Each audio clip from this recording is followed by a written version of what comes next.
भजन संहिता अध्याय 76। परमेश्वर यहूदा में जाना गया है, उसका नाम इस्राएल में महान हुआ है। उसका मंडप शालेम में और उसका धाम सिय्योन में है। वहाँ उसने चमचमाते तीरों को और ढाल और तलवार को तोड़कर लड़ाई ही को तोड़ डाला है। हे परमेश्वर, तू तो ज्योतिमर्य है। तू अहेर से भरे हुए पहाड़ों से अधिक उत्तम और महान है। ध्रुव मन वाले लूट गए और भारी नींद में पड़े हैं, और शूरवीरों में से किसी का हाथ न चला। हे याकूब के परमेश्वर, तेरी घुड़की से रथों समेत घोड़े भारी नींद में पड़े हैं। केवल तू ही भय योग्य है, और जब तू क्रोध करने लगे तब तेरे सामने कौन खड़ा रह सकेगा। तूने स्वर्ग से निर्णय सुनाया है, पृथ्वी उस समय सुनकर डर गई और चुप रही, जब परमेश्वर न्याय करने को और पृथ्वी के सब नम्र लोगों का उद्धार करने को उठा। निश्चय मनुष्य की जलजलाहट तेरी स्तुति का कारण हो जाएगी, और जो जलजलाहट रह जाए उसको तू रोकेगा। अपने परमेश्वर यहोवा की मन्नत मानो और पूरी भी करो। वह जो भय के योग्य है, उसके आसपास के सब उसके लिए भेंट ले आए। वह तो प्रधानों का अभिमान मिटा देगा। वह पृथ्वी के राजाओं को भय योग्य जान पड़ता है। भजन संहिता अध्याय 77। मैं परमेश्वर की दुहाई चिल्ला चिल्ला कर दूंगा। मैं परमेश्वर की दुहाई दूंगा और वह मेरी ओर कान लगाएगा। संकट के दिन मैं प्रभु की खोज में लगा रहा। रात को मेरा हाथ फैला रहा और ढीला न हुआ। मुझ में शांति आई ही नहीं। मैं परमेश्वर का स्मरण कर करके कराहता हूँ। मैं चिंता करते करते मूर्छित हो चला हूँ। तू मुझे झपकी लगने नहीं देता। मैं ऐसा घबराया हूँ कि मेरे मुंह से बात नहीं निकलती। मैंने प्राचीन काल के दिनों को और युग युग के वर्षों को सोचा है। मैं रात के समय अपने गीत को स्मरण करता और मन में ध्यान करता हूँ, और मन में भली भांति विचार करता हूँ। क्या प्रभु युग युग के लिए छोड़ देगा और फिर कभी प्रसन्न न होगा? क्या उसकी करुणा सदा के लिए जाती रही? क्या उसका वचन पीढ़ी पीढ़ी के लिए निष्फल हो गया है? क्या परमेश्वर अनुग्रह करना भूल गया? क्या उसने क्रोध करके अपनी सब दया को रोक रखा है? मैंने कहा, यही तो मेरा दुख है कि परम प्रधान का दाहिना हाथ बदल गया है। मैं याह के बड़े कामों की चर्चा करूंगा। निश्चय मैं तेरे प्राचीन काल वाले अद्भुत कामों का स्मरण करूंगा। मैं तेरे सब कामों पर ध्यान करूंगा और तेरे बड़े कामों को सोचूंगा। हे परमेश्वर, तेरी गति पवित्रता की है। कौन सा देवता परमेश्वर के तुल्य बड़ा है? अद्भुत काम करने वाला परमेश्वर तू ही है। तूने देश देश के लोगों पर अपनी शक्ति प्रकट की है। तूने अपने भुजबल से अपनी प्रजा याकूब और यूसुफ के वंश को छुड़ा लिया है। हे परमेश्वर, समुद्र ने तुझे देखा। समुद्र तुझे देखकर डर गया। गहरा सागर भी कांप उठा। मेघों से बड़ी वर्षा हुई। आकाश से शब्द हुआ। फिर तेरे तीर इधर उधर चले। बवंडर में तेरे गरजने का शब्द सुन पड़ा था। जगत बिजली से प्रकाशित हुआ। पृथ्वी कांपी और हिल गई। तेरा मार्ग समुद्र में है और तेरा रास्ता गहरे जल में हुआ, और तेरे पाँव के चिन्ह मालूम नहीं होते। तूने मूसा और हारून के द्वारा अपनी प्रजा की अगुवाई भेड़ों की सी की।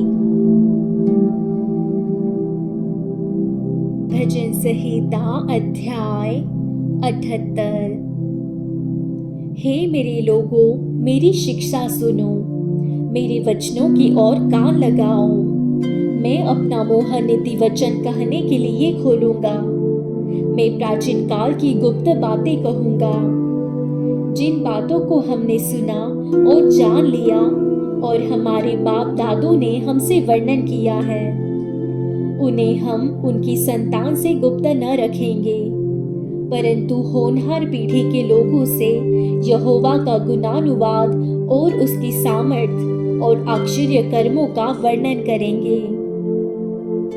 उसने तो याकूब में एक चितौनी ठहराई और इस्राएल में एक व्यवस्था चलाई, जिसके विषय उसने हमारे पितरों को आज्ञा दी कि तुम इन्हें अपने अपने बाल बच्चों को बताना, कि आने वाली पीढ़ी के लोग अर्थात जो बच्चे उत्पन्न होने वाले हैं वे इन्हें जाने और अपने अपने बाल बच्चों से इनका बखान करने में उद्यत हो, जिससे वे परमेश्वर का भरोसा रखे और परमेश्वर के बड़े कामों को भूल न जाए, परंतु उसकी आज्ञाओं का पालन करते रहे और अपने पितरों के समान हो, क्योंकि उस पीढ़ी के लोग तो हठीले और झगड़ालू थे और उन्होंने अपना मन स्थिर न किया था और न उनकी आत्मा परमेश्वर की ओर सच्ची रही।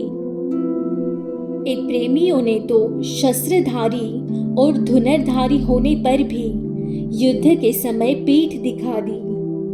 उन्होंने परमेश्वर की वाचा पूरी नहीं की और उनकी व्यवस्था पर चलने से इनकार किया।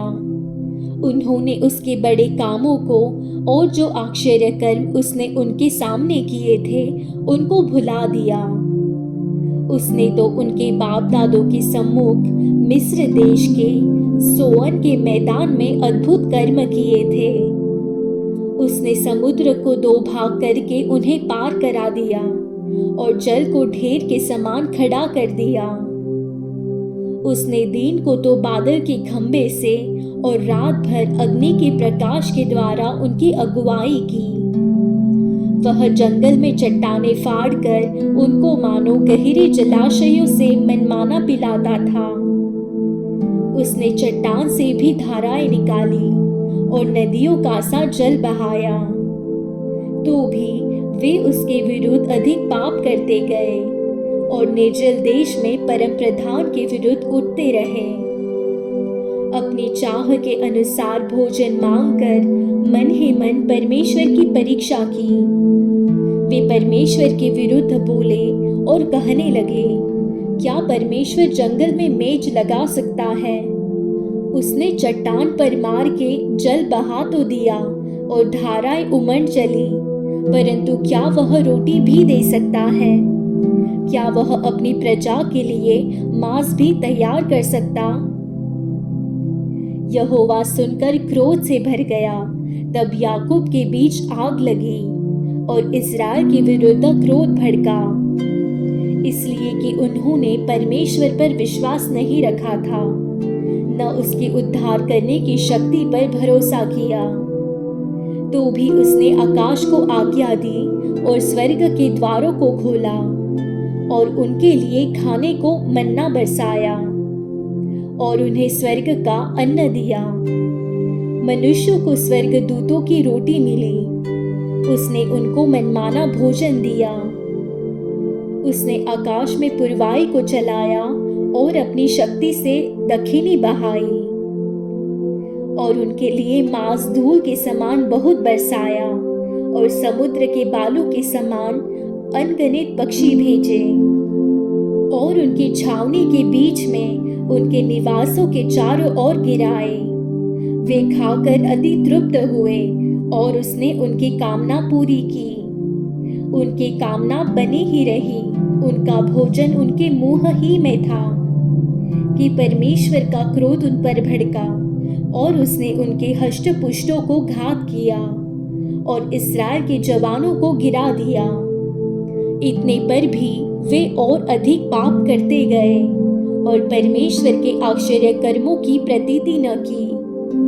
तब उसने उनके दिनों को व्यर्थ श्रम में और उनके वर्षों को घबराहट में कटवाया। जब वह उन्हें घात करने लगता तब वे उसको पूछते थे और फिर कर परमेश्वर को यत्न से खोजते थे।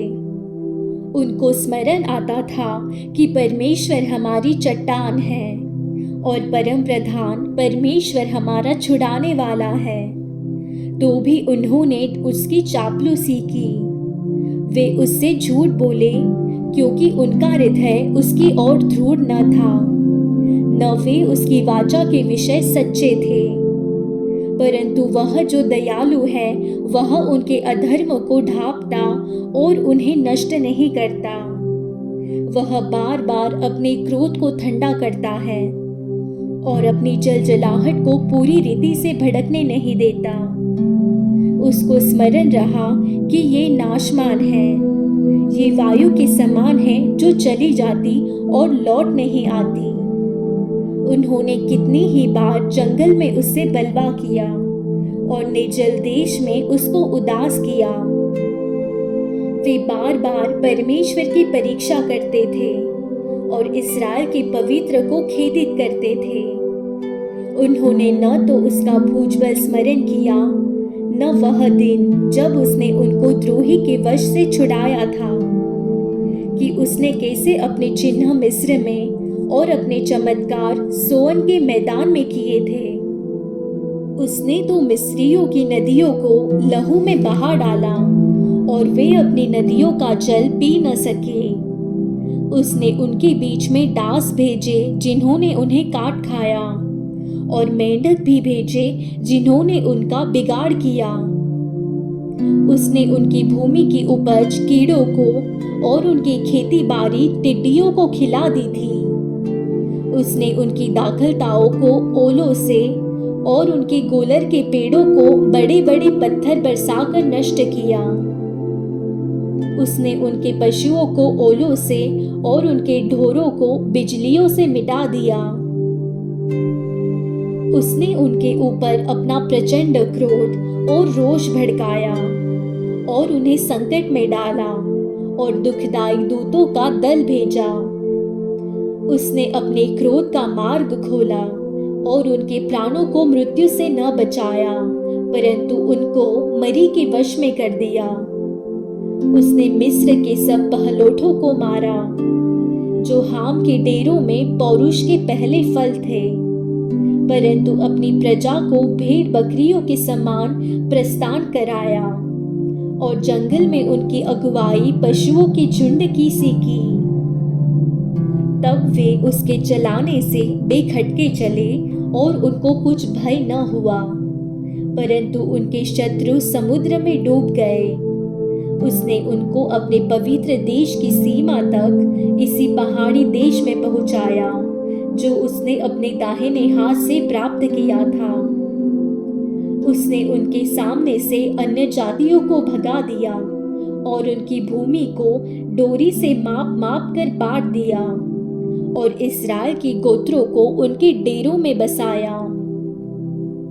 तो भी उन्होंने परम प्रधान परमेश्वर की परीक्षा की और उससे बलवा किया और उसकी चितौनियों को न माना और मुड़कर अपने पुरखाओं के समान विश्वासघात किया।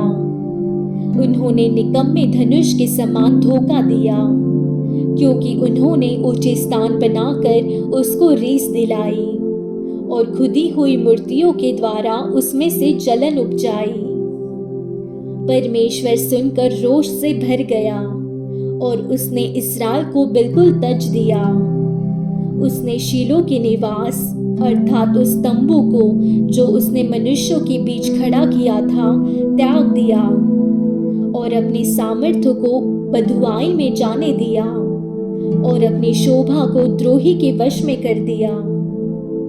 उसने अपनी प्रजा को तलवार से मरवा दिया और अपने नीच भाग के विरुद्ध रोष से भर गया।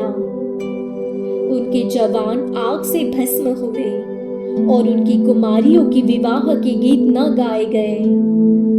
उनके याजक तलवार से मारे गए और उनकी विधवाएं रोने न पाई। तब प्रभु मानो नींद से चौंक उठा और ऐसे वीर के समान उठा जो दाखमधु पीकर ललकारता हो। उसने अपने द्रोहियों को मारकर पीछे हटा दिया और उनकी सदा की नामधराई कराई। फिर उसने यूसुफ के तंबू को तज दिया और अप्रेम के गोत्र को न चुना, परंतु यहूदा ही के गोत्र को और अपने प्रिय सिय्योन पर्वत को चुन लिया। उसने अपने पवित्र स्थान को बहुत ऊंचा बना दिया और पृथ्वी के समान स्थिर बनाया, जिसकी नींव उसने सदा के लिए डाली है। फिर उसने अपने दास दाऊद को चुनकर भेड़शालाओं में से ले लिया। वह उसको बच्चे वाली भेड़ों के पीछे पीछे फिरने से ले आया कि वह उसकी प्रजा याकूब की अर्थात उसकी नीच भाग इस्राएल की चरवाही करे। तब उसने खरे मन से उनकी चरवाही की और अपने हाथ की कुशलता से उनकी अगुवाई की। भजन संहिता अध्याय 79। हे परमेश्वर, अन्य जातियां तेरी नीच भाग में घुस आई। उन्होंने तेरे पवित्र मंदिर को अशुद्ध किया और यरूशलेम को खंडर बना दिया है। उन्होंने तेरे दासों के शवों को आकाश के पक्षियों का आहार कर दिया और तेरे भक्तों का मांस वन पशुओं को खिला दिया है। उन्होंने उनका लहू यरूशलेम के चारों ओर जल के समान बहाया और उनको मिट्टी देने वाला कोई न था। पड़ोसियों के बीच हमारी नामधराई हुई। चारों ओर के रहने वाले हम पर हंसते और ठट्ठा करते हैं। हे यहोवा, तू कब तक लगातार क्रोध करता रहेगा? तुझ में आग की सी जलन कब तक भड़कती रहेगी?